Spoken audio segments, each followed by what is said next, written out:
अस्सलाम वालेकुम दोस्तों, डेटाबेस मैनेजमेंट सिस्टम में के लेक्चर में मैं आप लोगों को खुशामदीद कहता हूं। तो दोस्तों, जो नए दोस्त आए हैं उन लोगों को मैं वेलकम कहूँगा और उन लोगों से रिक्वेस्ट करूँगा कि वो हमारे चैनल को सब्सक्राइब कर लें और प्लीज़ अपने वीडियो के नीचे अपनी राय दें ताकि हम वीडियोस को थोड़ा और इम्प्रूव कर सकें और हमें पता चले यार कौन सी वीडियो में कोई कितने लोग इंटरेस्टेड हैं, ताकि हम वो सीरीज़ हम ज़्यादा जल्दी में कंटिन्यू करें।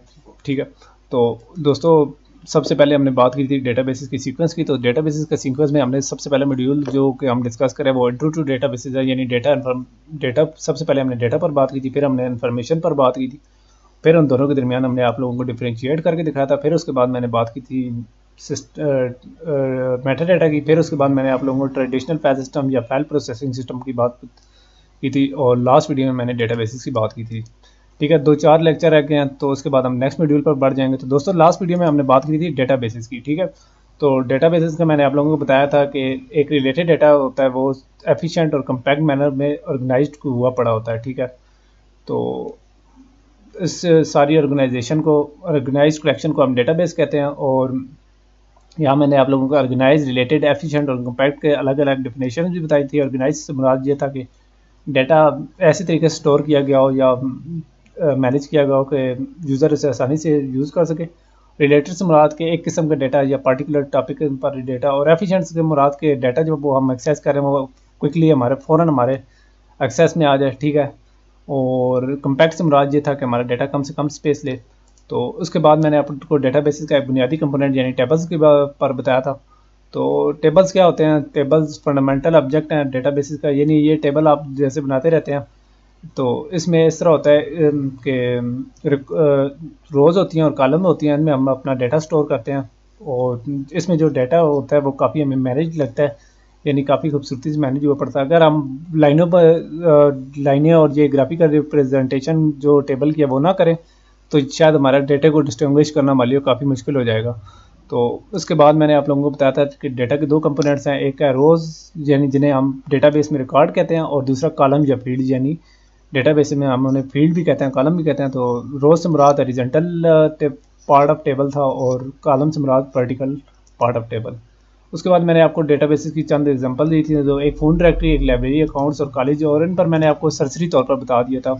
सबसे पहले मैंने आप लोगों को फ़ोन डायरेक्टरी का बताया था, फिर उसके बाद मैंने आपको लाइब्रेरी का बताया था, उसके बाद मैंने आपको अकाउंट्स का बताया था और उसके बाद मैंने आपको कॉलेज का बताया था। तो दोस्तों, आज हम बात कर रहे हैं डेटाबेस मैनेजमेंट सिस्टम की। तो दोस्तों, डेटाबेस, आप कहेंगे यार डेटाबेस का तो जिक्र कर रहा है तो डेटाबेस मैनेजमेंट सिस्टम क्या? दोस्तों, डेटाबेस एक स्टोरेज थी, यानी डेटा स्टोर हुआ पड़ा था फिजिकली, उसको हम डेटाबेस कहते हैं। डेटाबेस मैनेजमेंट सिस्टम एक ऐसा सिस्टम है जिसकी मदद से हम डेटा को मैनिपुलेट या मैनेज करते हैं। तो दोस्तों, डेटाबेस मैनेजमेंट सिस्टम ऐसे प्रोग्राम्स या टूल्स का मजमूआ होता है जो कि डेटाबेस को न सिर्फ क्रिएट करते हैं बल्कि उसको मेंटेन भी करते हैं। ठीक है, और डेटाबेस मैनेजमेंट सिस्टम एक जनरल पर्पस सॉफ्टवेयर है जो कि जिसमें चंद खूबियाँ हो सकती हैं। ठीक है, तो सबसे पहली जो खूबी है वो ये है कि इसमें मेटा डेटा यानी डेटा स्ट्रक्चर को डिफाइन करने की फैसिलिटी है, मतलब डेटा टाइप, फॉर्मेट का स्टेट जिनकी मदद से जो डेटा स्टोर करना है उस पर हम इम्प्लीमेंट करते हैं। और जो दूसरे इसकी फैसिलिटी है वो ये है कि डेटाबेस मैनेजमेंट सिस्टम की मदद से हम स्टोरेज मीडिया पर डेटा स्टोर कर सकते हैं। ठीक है, तो डेटाबेस मैनेजमेंट सिस्टम हमें टूल्स या इस तरह की कुछ कमांड देता है जिनकी मदद से हम डेटा स्टोर कर सकते हैं। और डेटाबेस मैनेजमेंट सिस्टम की मदद से हम डेटा को ना सिर्फ इंसर्ट कर सकते हैं, डिलीट भी कर सकते हैं, अपडेट भी कर सकते हैं, और कुछ रिपोर्ट्स वगैरह बनाने के लिए हम डेटा को यूटिलाइज भी कर सकते हैं।